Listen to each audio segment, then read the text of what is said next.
Guillermo Esteves Buero, diputado socialista por la provincia de Santa Fe.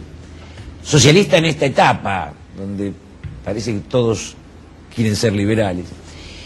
Nos conocemos con Guillermo hace 25 años o más. O más.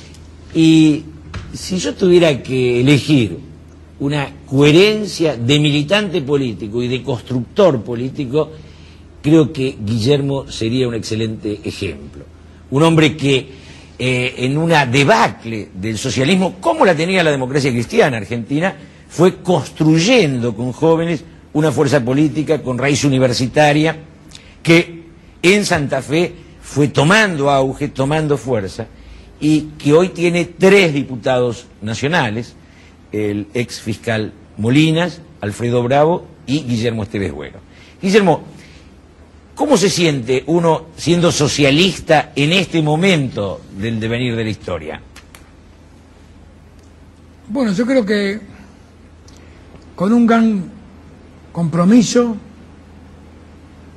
y con una gran satisfacción, porque día a día la historia nos va demostrando que la Thatcher, que Reagan, que Bush son derrotados por sus propios pueblos, incluso en el caso de la Thatcher por su propio partido conservador.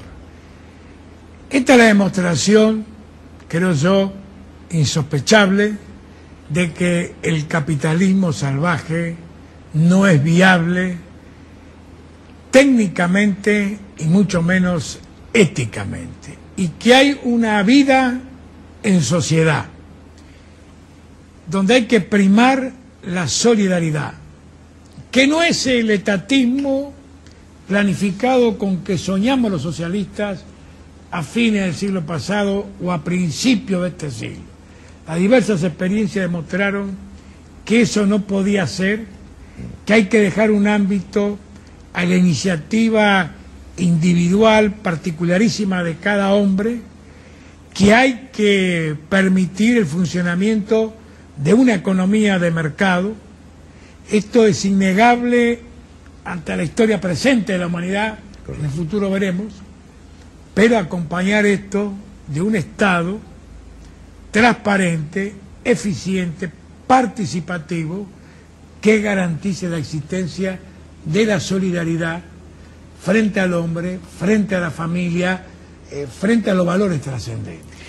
Si yo te preguntara a vos qué país de organización socialista tomarías como ejemplo, sabiendo que vos sos un hombre que pone el acento en lo nacional, pero ¿qué país de Europa o del mundo socialista te resulta a vos un ejemplo del socialismo?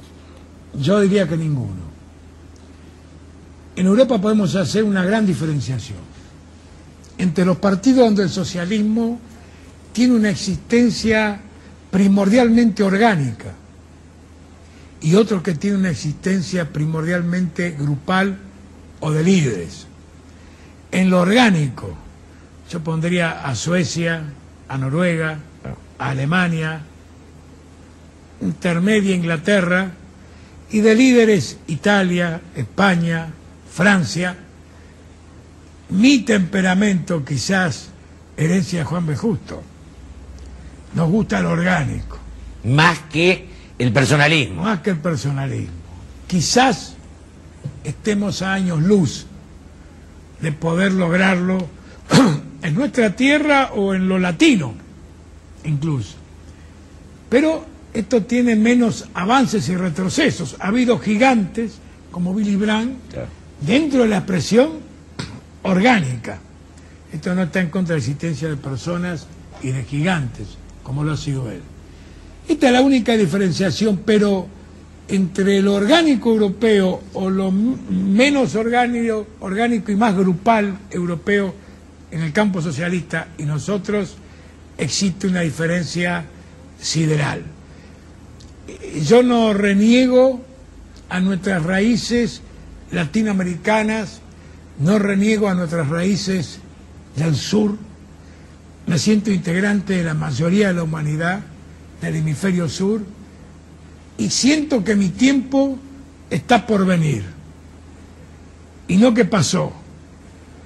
No estoy en el siglo de oro de Pericles de la Europa sino estoy en un periodo que sé que las inmensas mayoría del sur han de perfeccionarse, han de coordinarse, han de adquirir nuevas pautas culturales en la práctica política y en la práctica general, pero que el futuro de la humanidad, de una humanidad democrática, será gestado por la mayoría.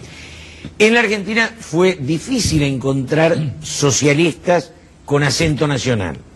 O sea, esta ideología del internacionalismo de las izquierdas los convirtió en movimientos cipayos, como decíamos antes, y de hecho lo eran. Vos le das casi tanta importancia a lo nacional como a lo social. Yo creo que en Argentina hubo un desfasaje que posibilitó la existencia masiva del peronismo, que fue un desfasaje casualmente entre la cuestión social y la cuestión nacional. Correcto. Hubo filósofos socialistas, confesos, que han hecho un importante aporte al desarrollo de lo nacional, como Alejandro Kohl, que hay una distancia considerable con otros valiosos hombres, pero con esa dependencia europeísta, como ingenieros, como el propio Ponce. Alejandro Kohl fue otra cosa. Alejandro Kohl es un hombre que construye la filosofía nacional de Argentina, cree en lo nacional, cree en sus pautas, cree que es parte de una filosofía universal, pero con definiciones muy propias y muy concretas. Por eso hubo de todo. Hubo un Palacios que fue tan nacionalista que no descansó hasta querer descubrir, forzando un poco la historia, en Esteban Echeverría, las raíces argentinas del socialismo. A estas causas nosotros nos aproximamos, pero no sería objetivo históricamente si no te reconocería, Julio, que efectivamente primó la fuerte impresión del europeo. En el socialismo, como en tantos aspectos de nuestra vida nacional, que nos alejan de la comprensión de las claves de nuestra realidad nacional, porque muchas veces la estamos mirando con lentes que se venden en Europa y no se producen en Argentina. Entonces, como todo se ve del color del cristal con el cual se mira, vemos la Argentina con definiciones europeas de democracia, de fascismo, de nazismo, y no nos damos cuenta que eso en Argentina, mirándolo con lentes propios de nuestra historia, son otros colores. Claro, lo que le pasó al peronismo, el esquema o la etiqueta que le ponía la ideología europea al peronismo no tenía nada que ver con la realidad. Decir que Perón era fascista, cuando, digamos, ni era antisemita, ni perseguía marxista, digamos, era una forma de visualizar el peronismo con una etiqueta europea, o para la prensa que era marxista. Pero este esquema... Él también miraba a la oposición con un lente europeo. Eso es cierto. Entonces, realmente trasladamos a nuestro país la confrontación de Europa, sin pensar que aquello que era otra realidad. Y dividimos nuestro país por intereses inexistentes en nuestra tierra. Yo creo que todavía aún no estamos los argentinos suficientemente de vuelta de todo eso. Y nos gusta darnos el gusto, mojarnos las orejas con adjetivos europeos que alejan a nuestro pueblo, que es el que padece nuestros vicios, la solución de sus problemas. Que hacen incomprensible lo que sucede en Argentina. Acusar a algunos argentinos de liberales y no saber lo que es el liberalismo. Claro. Es decir, que todo es prestado menos el dolor, menos la necesidad. Estas son auténticas. Lamentablemente algunos juegan al truco, muy pocos, y otros que son los más ponen los porotos. Por eso nosotros promovemos una política no bipartidista, porque el bipartidismo es la expresión política de la confrontación. Correcto. Sino una política de consenso, de concertación, Porque el mensaje apocalíptico revolucionario del principio del siglo, que se construye destruyendo al que está enfrente o al que no piensa como él, esto en el mundo está absolutamente permitido. Hoy tenemos que ir a la propuesta de la concertación. Y gana el que imagina, respetando sus valores, pero que imagina un nivel superior de concertación a la confrontación existente en este momento. Claro, la madurez de la nación daría esta concertación de la que vos hablás. Exacto. Porque esto implicaría que todas las fuerzas políticas fueran capaces de lograr un mínimo común compartido. Esto es la nación. Claro. Lo otro es que hay varias naciones posibles. No hay varias naciones posibles. Hay una sola. Hay una sola nación posible con un breve predominio hacia una concepción social o hacia una concepción menos social. Pero la materia prima, que es la nación argentina, no da para cualquier cosa. Esto es lo que nos debe enseñar una visión objetiva de la historia. Cuando vos hablabas de las etiquetas europeas, que yo coincido, esto era hace 20, 30 años. Hoy hay un enamoramiento de una sociedad yanqui, que es el capitalismo salvaje al que vos te referís. Casi como dos opciones. La idea yanqui o la idea europea es mucho más madura, menos agresiva para el ciudadano que integra su sociedad. Yo creo que sí, que en los principios, por ejemplo, que se está construyendo en la Comunidad Europea, hay un espacio indiscutido para lo social. Hay un espacio para la solidaridad. Yo creo que los Estados Unidos de Norteamérica tiene una gran tradición, una gran cultura en el pasado, pero hace años que están viviendo una terrible crisis. No solo económica, no solo endeudamiento, sino que las crisis son polifacéticas e integrales. Entonces, enamorarnos de Estados Unidos cuando Estados Unidos no tiene un Faulkner, ni un Whitman, ni un músico, ni negro, ni blanco, ni pelirrojo.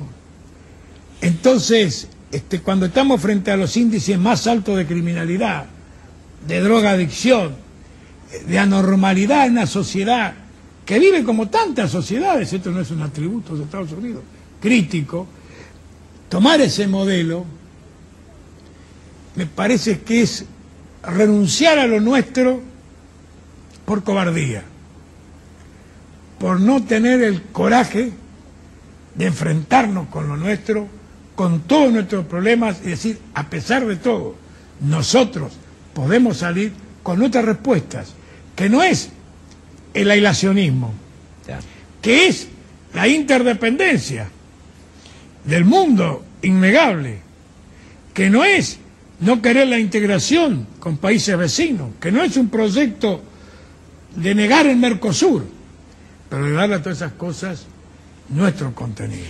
El siglo XX parecía que iba a ser el siglo de las internacionales y devino en ser el siglo de las naciones. Y de las regiones. Y de las regiones. Y de las sectas. Y del desangre, nuevamente, por ejemplo, en los Balcanes en Europa. Porque que no es por la ideología, sino por la región, por la cultura. Es por la cultura, porque se ha querido negar las peculiaridades del ser humano. Le ha querido quitar la válvula de seguridad a la caldera y explota la caldera. No hemos tenido la paciencia de ver vapores de diverso color y de diverso olor. Hemos querido pavimentar todo, negando la individualidad y la particularidad de las culturas. Y esto explota. Nadie desarrolló más las lenguas regionales en España que Franco cuando las prohibió. Claro. El vasco, el catalán, eso resurgió con la opresión franquista. Y el hecho que vos planteás... Esa era la forma de la resistencia subconsciente. Hablar en familia, en un dialecto, una lengua regional, era la rebeldía. posible. Porque cuando fracasan los proyectos nacionales por culpa de los responsables primeros, muere la fuerza centrípeta y resurgen las fuerzas centrífugas en toda su fuerza. En esto es donde se equivoca el marxismo, al no tomar conciencia de que la cultura, la región, la nacionalidad era anterior a la ideología. Era anterior a la ideología porque lo que sucede es que esta confrontación, yo lo dejaría a Marx, al viejo, un poco al margen de esto, ¿no?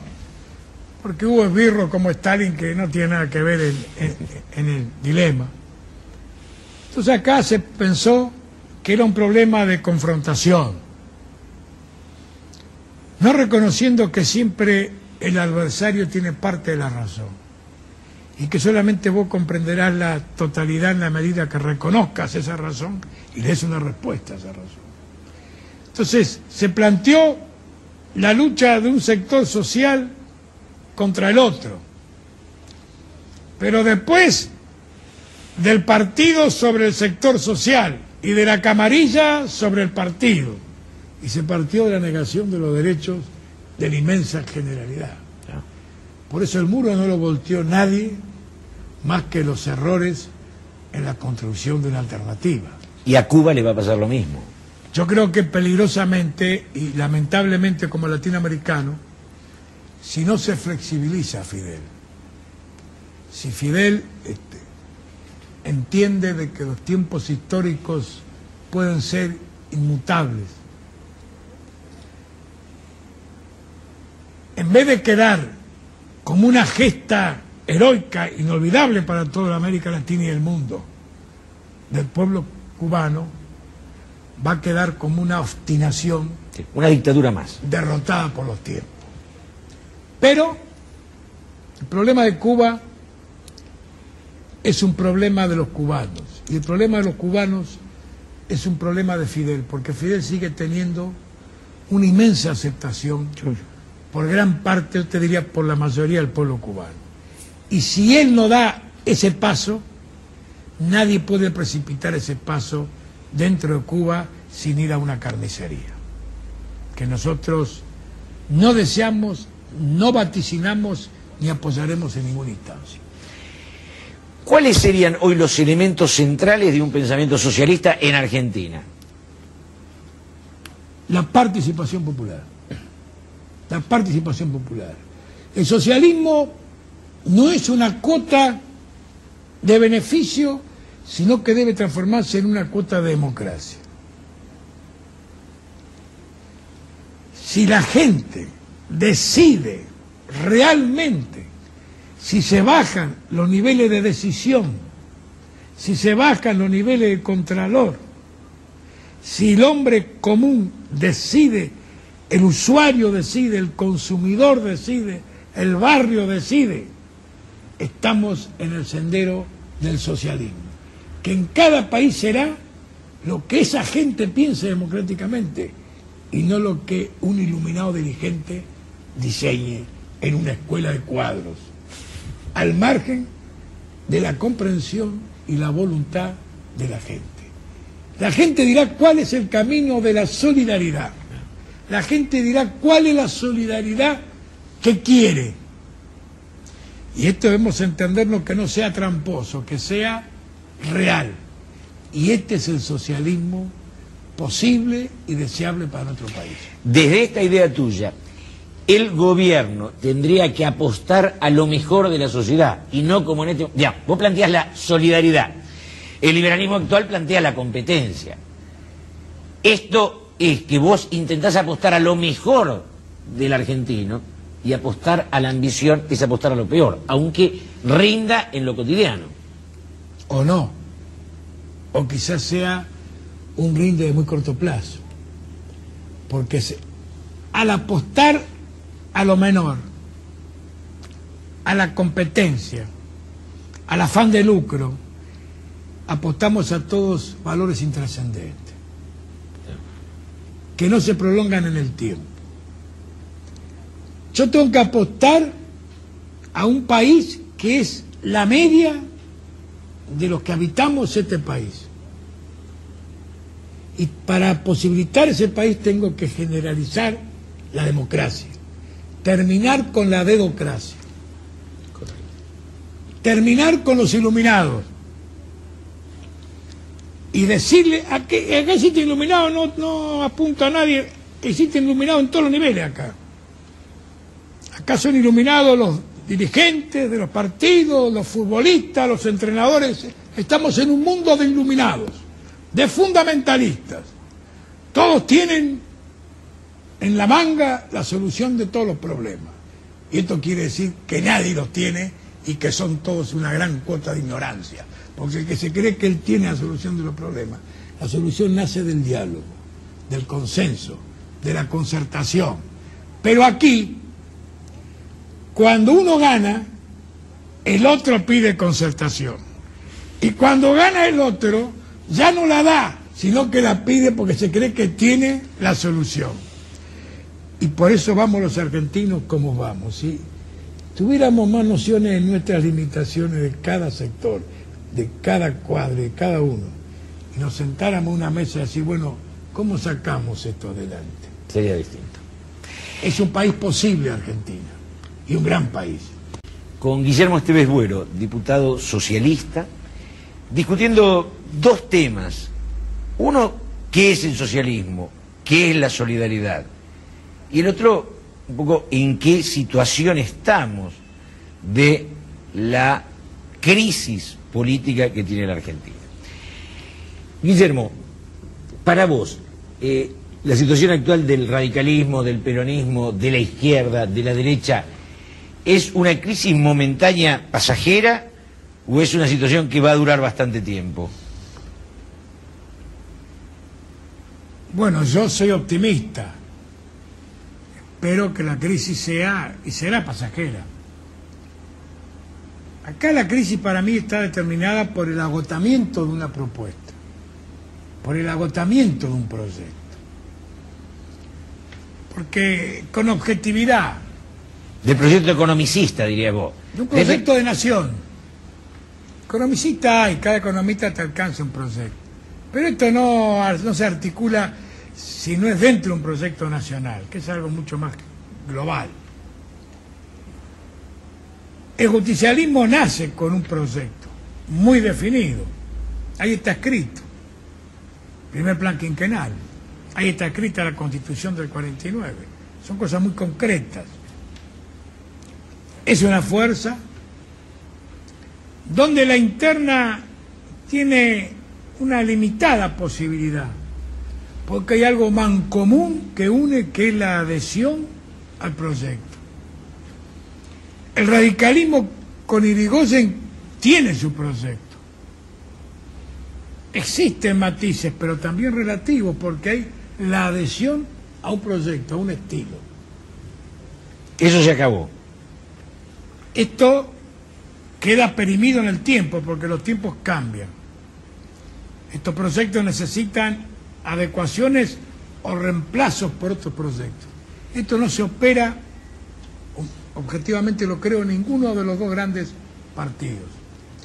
Sobreviene la interna, con toda virulencia, porque se transforman, un poco tomando palabras de algunos historiadores del pasado, de unitarios y federales, pero esto es bastante parecido en el tiempo, en simples facciones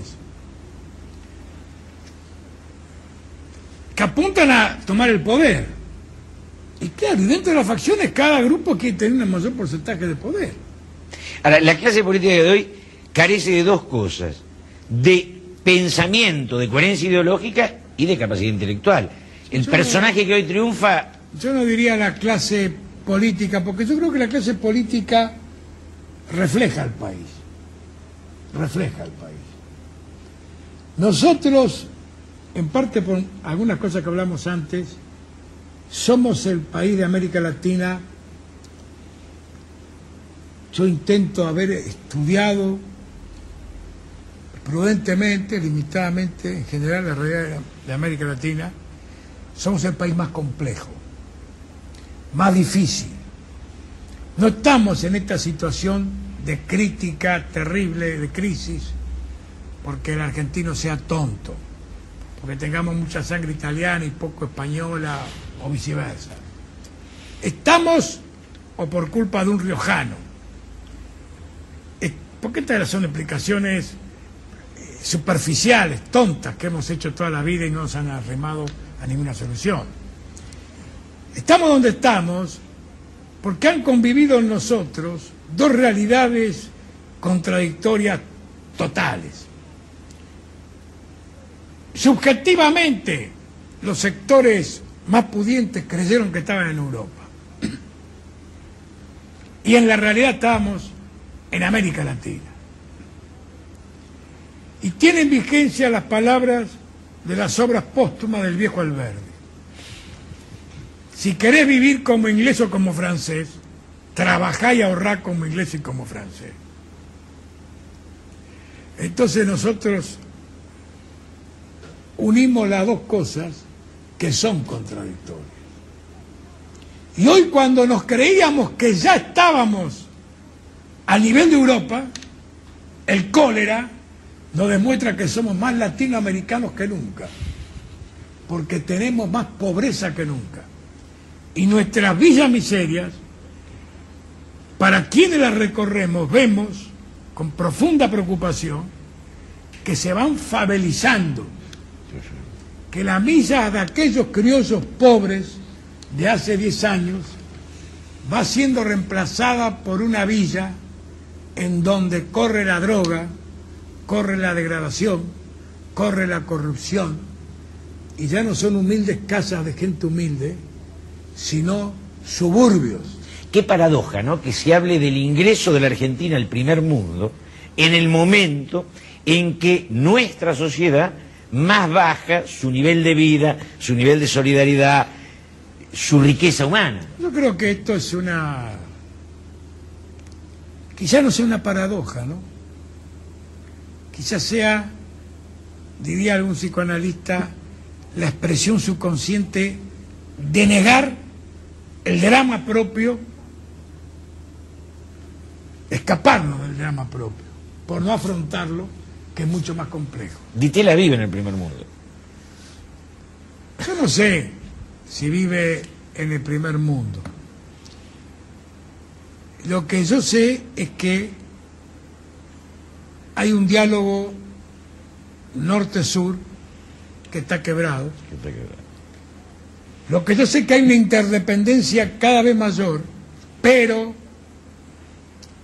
aunque nosotros seamos víctimas de una dependencia que se ha incrementado con el verso de la interdependencia, quienes pagan y pagarán en los próximos años el precio más alto por la interdependencia va a ser el primer mundo. Porque el tema bárbaro del primer mundo son las corrientes emigratorias que no pueden parar. No hay legislación, no hay política aduanera, no hay puestos de seguridad que pueda parar sobre Europa occidental la catarata de gente del este, del África, del Asia, que por el terrible desnivel de niveles de vida, valga la repetición, se precipita con una fuerza incontenible sobre los países de mayor nivel. Ahora, y entonces, perdóname, sí, lo que se nos dice a nosotros de la mayor comunicación, de la interindependencia, eso también sirve para que la gente sea indetenible hacia allá. Y entonces hoy esos países, hoy se hacen concretos llamados al grupo de los 7 de Europa, Estados Unidos, que también se ven el mismo problema, para que comience a pensar cómo elevar los niveles de vida del sur, del este, no por solidaridad, por defensa de su supervivencia. Esto que es así, ese primer mundo tomó tanta distancia con el resto que ahora se siente acosado por esa barbarie que lo puede invadir. Esto que es así, en nuestra sociedad trajo una ideología que es la que hoy está presente. Si el pobre no tiene ningún gesto del Estado, lo vas a obligar a trabajar. El que cae, cae en esta guerra. Digamos, un poco como la idea de que a mayor pobreza del humilde, mayor rédito y rentabilidad de la sociedad. Esto es pero así es como lo piensan los técnicos del capitalismo salvaje.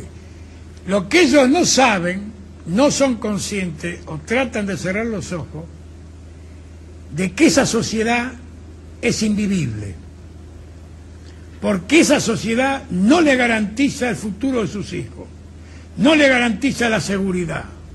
Esa sociedad que ellos están construyendo los obliga a poner cada vez más próximas las casetas de seguridad en sus countries, y construyeron un país del cual no pueden transitar.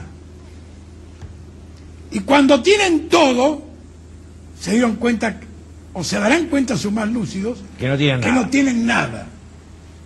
Porque la seguridad de su hijo, de su hija, de su familia, está jugada en custodios, en casetas, en alambradas electrónicas, en juegos de alarma, y un día se dan cuenta, por el asesinato o el secuestro del vecino, que todo eso fracasa.